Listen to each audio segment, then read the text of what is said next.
Maraming matatandang edad 60 pataas ang nakakaramdam ng panghihina, paninigas ng kasukasuan, at pagbaba ng enerhiya sa araw-araw. Ngunit ayon sa mga pag-aaral, may simpleng paraan upang mapanatili ang sigla ng katawan kahit sa senior years. Sa video na ito, ipakikita namin ang isang 30-minutong physical routine na maaaring isagawa araw-araw upang makatulong sa sirkulasyon ng dugo, paggalaw ng kasukasuan, at pagbawas ng paninigas ng kalamnan. Ang pamamaraang ito ay ligtas, praktikal, at suportado ng mga datos mula sa mga respetadong institusyong medikal. Habang tumatanda ang katawan, may mga natural na pagbabagong nagaganap sa ating mga organo, kalamnan, at metabolismo. Isa sa mga pangunahing pagbabagong ito ay ang tinatawag na age-related muscle loss o sarcopenia, na karaniwang nagsisimula sa edad 50 pataas.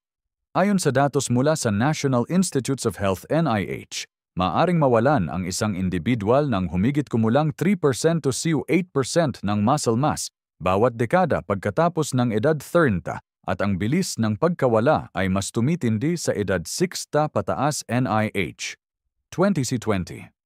Ang sarcopenia ay hindi lamang nauugnay sa panghihina ng katawan, kundi pati na rin sa pagbaba ng balanse, mas madaling pagkahulog, at pagkawala ng kakayahang magsagawa ng mga pang-araw-araw na gawain. Sa isang ulat ng World Health Organization WHO 2015, tinukoy na ang kakulangan sa physical activity ay isa sa 5 pangunahing sanhi ng functional decline sa mga matatanda. Hindi lang kalamnan ang apektado, pati ang sirkulasyon ng dugo ay bumabagal din. Ang mas mabagal na pagdaloy ng dugo ay nangangahulugan ng mas kaunting oxygen at nutrients na umaabot sa mga kalamnan at utak. Kaya't mas mabilis mapagod, mas mabagal ang pag-iisip, at bumababa ang kapasidad sa pisikal na aktibidad. Dagdag pa rito, ang mga pagbabago sa joint health ay karaniwan sa mga matatanda. Ang cartilage, na siyang nagsisilbing pad sa pagitan ng mga kasukasuan, ay unti-unting nauubos sa paglipas ng panahon. Ito ay nagdudulot ng paninigas, pananakit, at limitasyon sa paggalaw. Ayon sa isang artikulo sa Journal of Aging Research and Clinical Practice 2018, halos 50% ng mga taong higit 65 taong gulang ay may sintomas ng osteoarthritis sa tuhod o balakang. Bukod sa mga pagbabagong ito, ang metabolism ay bumabagal rin ng natural. Ibig sabihin, mas mabagal ang pagsunog ng katawan sa enerhiya at mas madali ang pagtaas ng timbang. Lalo na kung hindi aktibo, ang kombinasyon ng muscle loss, poor circulation, joint stiffness, at slow metabolism ay nagre-resulta sa kabuuang pagbaba ng sigla at pakiramdam ng pagtanda. Gayunpaman, ang mga pagbabagong ito ay hindi nangangahulugan ng kawalan ng pag-asa. Ayon sa isang malawakang review ng Harvard Medical School 2021, ipinakita na kahit simpleng light-intensity physical activity, tulad ng paglalakad, stretching, or light routine sa loob ng ilang minuto kada araw, ay may malinaw na benepisyo sa kalusugan ng matatanda. Ang regular na paggalaw ay nakakatulong hindi lamang sa pagpapanatili ng muscle mass, kundi pati na rin sa pagpapabuti ng mood, cognitive function, at overall mobility. Sa kabila ng takot ng ilan na magsimula ng ehersisyo sa edad na 60 pataas, mahalagang tandaan na hindi kailangang maging matindi ang physical activity upang makuha ang benepisyo. Sa katunayan, ipinapayo ng American College of Sports Medicine ACSM na ang mga matatanda ay dapat magsimula sa low-impact movements na ligtas sa kasukasuan at madaling sundan, tulad ng routine na ipapakita sa susunod na bahagi ng video. Sa kabuuan, ang pagbaba ng lakas, sigla, at mobility sa edad 60 pataas ay bunga ng natural na prosesong pisyolohikal, ngunit sa pamamagitan ng regular na galaw, kahit sa loob lamang ng 13 minuto, bawat araw maaaring mapabagal ang proseso, mapanatili ang kasarinlan, at maramdaman ang malaking pagbabago sa katawan. Maraming senior adults ang nag-aakalang kailangan ng matinding ehersisyo upang mapanatili ang kalusugan ng katawan. Ngunit ipinapakita ng mga pag-aaral na mga low-intensity movement routines, kahit sa loob lamang ng ilang minuto, ay sapat upang magbigay ng makabuluhang epekto sa lakas, sirkulasyon, at kabuuang kalusugan. Sa bahagi na ito, ilalahad natin ang 3 minutong daily routine na maaaring isagawa ng mga matatanda sa bahay. Simple, ligtas, at epektibo. Step 1. March in plus 1 minuto. Ang pagmamarcha sa lugar ay isang mabisang paraan upang simulan ang sirkulasyon ng dugo. Pinapaandar nito ang malalaking kalamnan sa binti, balakang, at core. Ayon sa ulat ng Journal of Geriatric Physical Therapy 2017, ang ganitong uri ng rhythmic activity ay tumutulong sa pagsasanay ng balance at pagpapababa ng panganib ng pagkahulog sa mga matatanda. Mahalagang tandaan na hindi kailangang mataas ang pag-angat ng tuhod. Ang mabagal at kontroladong galaw ay mas ligtas at mas madaling sundan. Magsimula sa 30 segundo at dagdagan ang tagal habang nasasanay.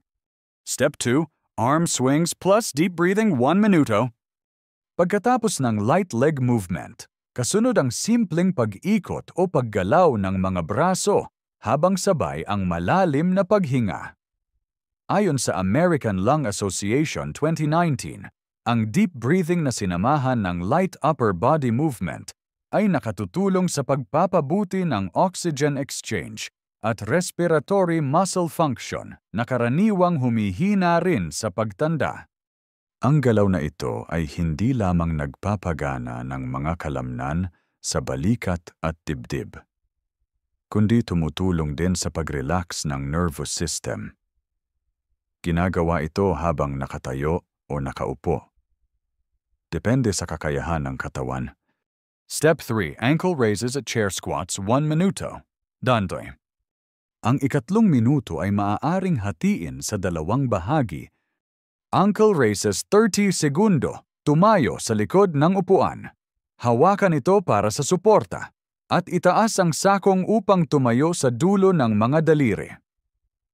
Ayon sa isang pagsusuri sa Journal of Aging and Physical Activity 2020, ang ankle mobility ay mahalaga sa gait stability at balance. Chair squats, 30 segundo, kung kaya ng katawan. Dahan-dahang umupo at tumayo mula sa upuan, nang hindi gumagamit ng kamay. Kung may limitasyon sa tuhod, maaring bawasan ang lalim ng squat o manatili sa ankle raises.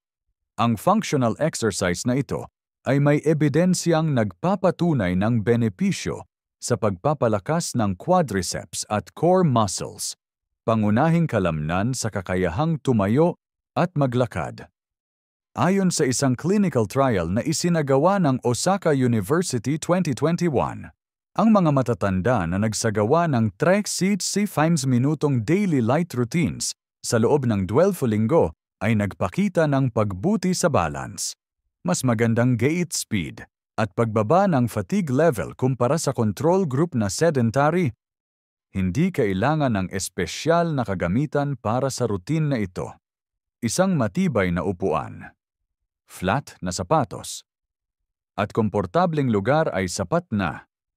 Pinakamainam gawin ito sa parehong oras araw-araw, halimbawa tuwing umaga, upang masanay ang katawan at magkaroon ng regular na health rhythm. Ang susi sa bisa ng routine na ito ay consistency. Kahit na tila maliit ang galaw, kapag ginagawa araw-araw, ito ay nagsisilbing trigger upang mapanatili ang sirkulasyon, ma-activate ang mga dormant muscles, at mapanatili ang kalusugan ng kasukasuan. Ang patuloy na paggamit ng mga pangunahing kalamnan ay tumutulong rin sa tinatawag na neuromuscular coordination, na mahalaga upang maiwasan ang aksidente at mapanatili ang independence.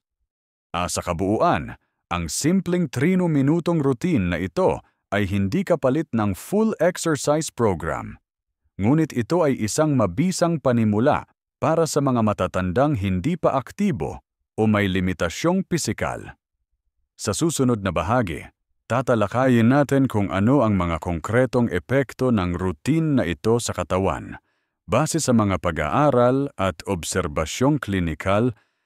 Sa kabila ng maikling tagal ng routine, ipinapakita ng iba't ibang pananaliksik na ang consistent at tamang galaw, kahit sa loob lamang ng ilang minuto, bawat araw ay may konkretong epekto sa kalusugan ng matatanda. Ang epekto ay hindi lamang sa pisikal na lakas, kundi pati na rin sa sirkulasyon, balanse, paghinga, at pang-araw-araw na gampanin. Una, isa sa mga pinakaunang benepisyo na mapapansin sa loob lamang ng 1 to 2 linggo ng tuloy-tuloy na pagsasagawa ng 3-minute routine ay ang pagbawas ng paninigas ng kasukasuan, partikular sa mga bahagi tulad ng tuhod, balakang, at balikat. Ayon sa Clinical Interventions in Aging 2018, ang low-intensity dynamic movement ay tumutulong sa synovial fluid production, isang likido na nagsisilbing lubricant sa kasukasuan, kaya't nababawasan ang friction at pananakit. Pangalawa, ang sirkulasyon ng dugo ay mapapabuti sa pamamagitan ng rhythmic at full-body movements. Ayon sa Journal of Gerontology Medical Sciences 2019, ang light physical activity sa mga matatanda ay sapat upang tumaas ang peripheral blood flow, na nagreresulta sa mas mataas na oxygen delivery sa kalamnan at utak. Sa klinikal na setting, ito ay nakikitang may epekto sa mas magandang mental alertness, mas mabilis na reaction time, at mas mataas na enerhiya, kahit sa mga pasyenteng may mild cognitive decline. Pangatlo, tumutulong din ang regular na galaw sa pagpapalakas ng kalamnan, kahit hindi ito kasing tindi ng resistance training. Sa isang randomized controlled trial ng Tokyo Metropolitan Institute of Gerontology 2020, 45 na senior participants na nagsagawa ng 3-pensive 5-minutong functional movement daily, kasama ang ankle raises at chair squats sa loob ng 8 linggo, ay nagpakita ng statistically significant improvement sa kanilang lower limb strength at walking speed. Ang ganitong uri ng functional strength ay mahalaga sa pang-araw-araw na buhay, gaya ng pag-upo, pagtayo, at pag-akyat ng hagdan. Pang-apat, napatutunayan din na ang ganitong routine ay may epekto sa emosyonal at mental na kalagayan. Ayon sa Harvard T. H. Chan School of Public Health 2021, ang mga matatandang nagsasagawa ng kahit light morning routine ay naguulat ng mas magandang mood at mas kaunting pakiramdam ng fatigue. Ang simpleng pagkilos ay nakakapag-trigger ng release ng endorphins, natural feel-good hormones ng katawan, na tumutulong sa pagbawas ng stress at pagtaas ng motivation. Panghuli, mahalagang banggitin ang epekto nito sa fall prevention. Ang balance training na kasama sa routine, tulad ng ankle raises at controlled sit-stand motions, ay may direktang benepisyo sa postural stability. Sa ulat ng Centers for Disease Control and Prevention CDC, 2022, 1 sa bawat 10 na matatanda sa Trutsbo S ay nakakaranas ng pagkahulog bawat taon, at malaking bahagi nito ay maiuugnay sa mahinang kalamnan at kawalan ng balance. Ang simpleng practice ng paggalaw araw-araw ay tumutulong upang mapanatili ang reflex coordination at proprioception. Dalawang aspeto na responsable sa pag-iwas sa aksidente. Sa kabuuan, ang 3-minute daily routine na inilahad ay may multidimensional na epekto sa kalusugan ng senior individuals. Hindi ito nangangailangan ng kagamitan. Hindi rin nangangailangan ng mahabang oras. Ngunit nagbibigay ng benepisyong kasing halaga ng mas matagal na ehersisyo kung ito ay ginagawa ng tuloy-tuloy at may tamang pag-iingat. Ang 30-minutong routine na inilahad sa mga naunang bahagi ay idinisenyo upang maging ligtas, praktikal, at epektibo para sa karamihan ng mga matatanda, kabilang na ang may mga kondisyon sa kalusugan gaya ng arthritis, hypertension, at type 2 diabetes. Gayunpaman, mahalagang maunawaan kung sino ang pinakaangkop para dito at ano-ano ang mga kailangang isaalang-alang bago ito isama sa pang-araw-araw na gawain. Ayon sa American College of Sports Medicine ACSM, 2021, ang mga senior adults na may mild to moderate functional limitations ay maaari pa ring makinabang sa light physical activity basta't ito ay isinasagawa ng may sapat na gabay at pag-iingat. Ang mga galaw sa routine na ito tulad ng marching in place, ankle raises, at chair squats ay maituturing na low impact at hindi nangangailangan ng matinding joint stress. Dahil dito, ito ay ligtas para sa mga may early-stage osteoarthritis o may osteoporosis, basta't maingat ang paggalaw. Para sa mga senior na may balance issues o may history ng pagkahulog, inirerekomenda ng National Institute on Aging NIA 2020 ang paggamit ng support tulad ng sandalan ng upuan or sturdy table sa pagsasagawa ng routine. Mahalaga ring magsuot ng flat, non-slip footwear at gawin ang routine sa patag at hindi madulas na lugar upang maiwasan ang aksidente.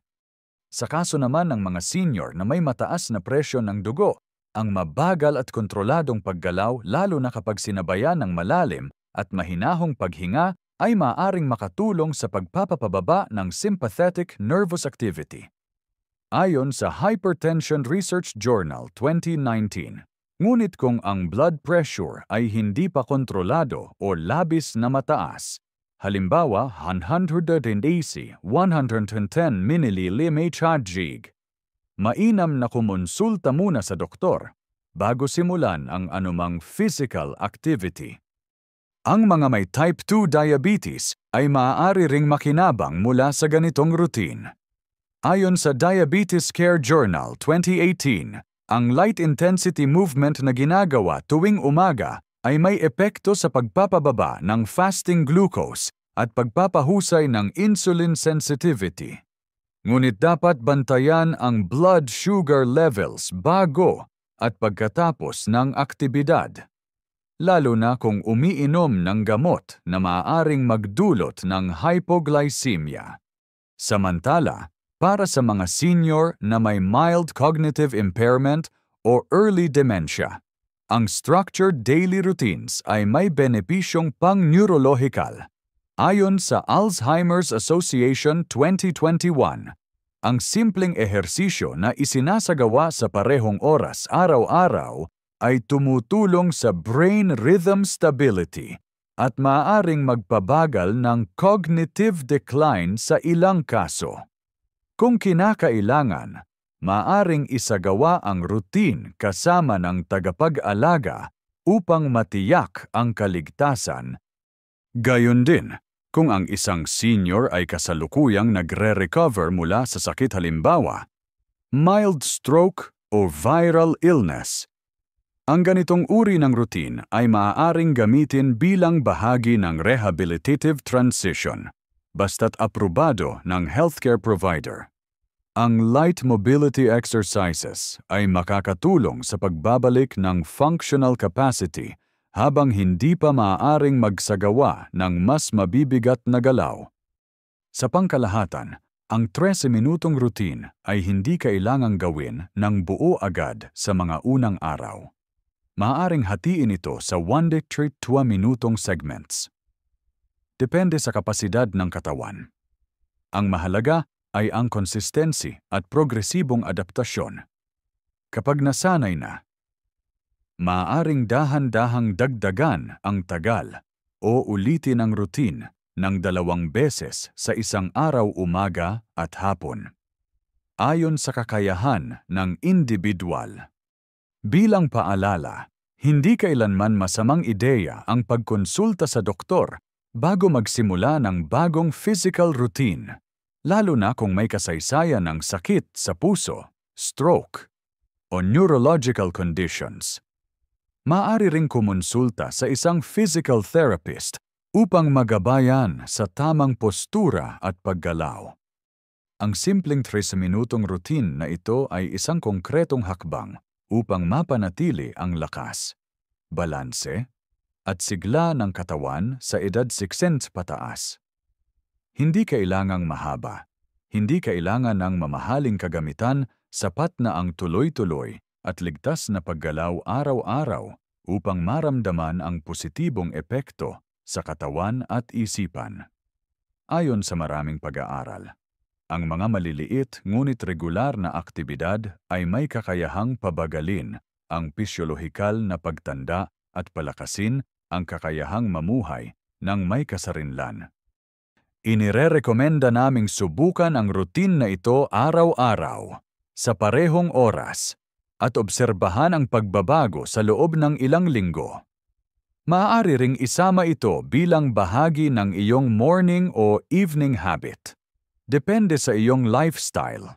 Higit sa lahat, tandaan na ang paggalaw ay pundasyon ng malusog na pagtanda at kailanman ay hindi pa huli upang magsimula.